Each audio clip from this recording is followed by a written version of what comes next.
God's love also disciplines us. God's love is seen in the disciplining of His children. Now, most of the time, we don't think about this aspect of love, which is discipline. God's love includes discipline. Turn to Proverbs chapter 3 and verse 12. Proverbs chapter 3 and verse 12. Because the Lord disciplines those He loves, as a father the son He delights in. Here we see that the Lord here is Yahweh, disciplines those He loves.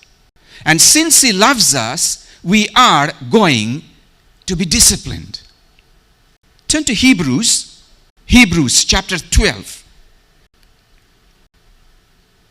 And you have forgotten that word of encouragement that addresses you as sons. My son, do not make light of the Lord's discipline, and do not lose heart when He rebukes you.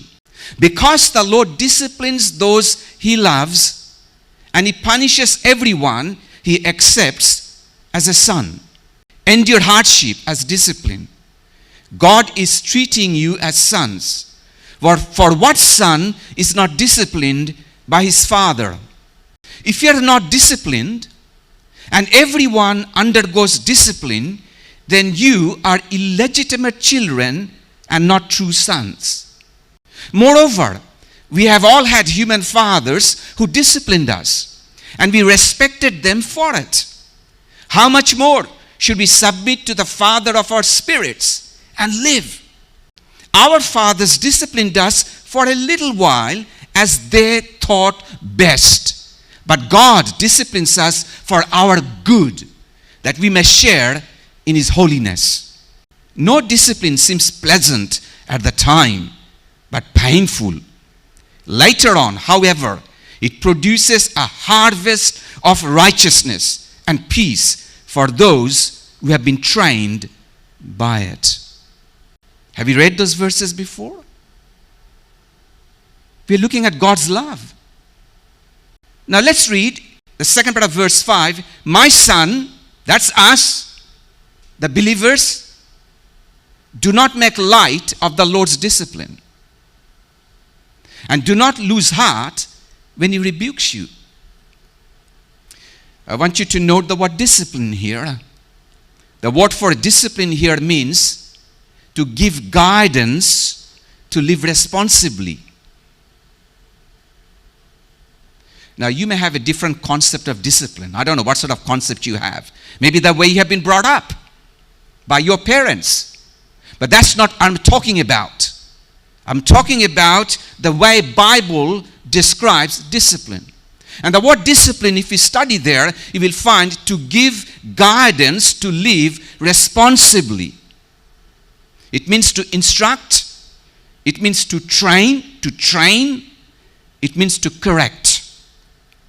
And according to this part of the verse, if we are God's children, we are going to be disciplined.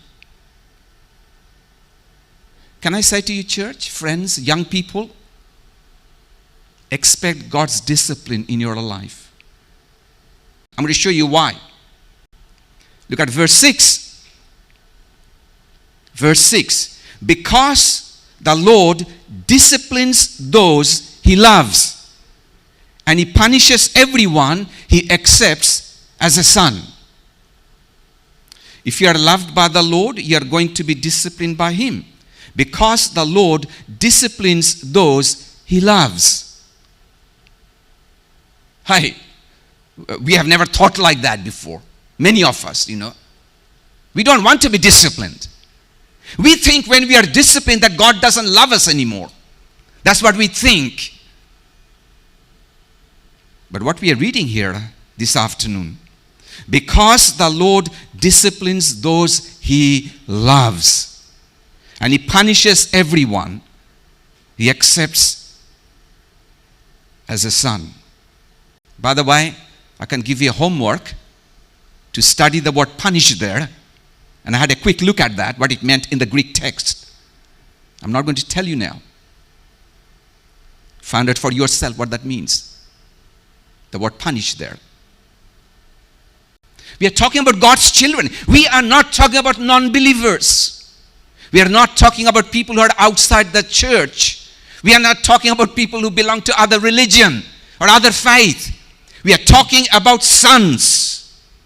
That's us, who are in a relationship with our Father. And now we are reading about His love. And we are reading that His love includes discipline. That's what we are reading. Look at verse 8. If you are not disciplined,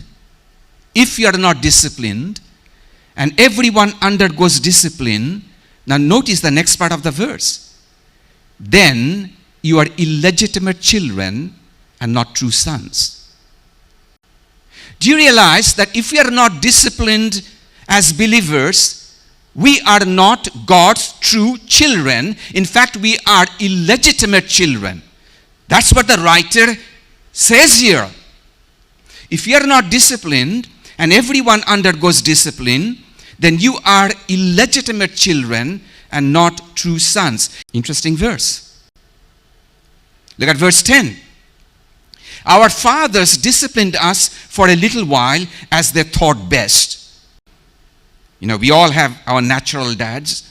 And our fathers disciplined us for a little while they thought best. You know, some dads are better than other dads. You know that, don't you? Fathers are not all the same. And their discipline are also not the same.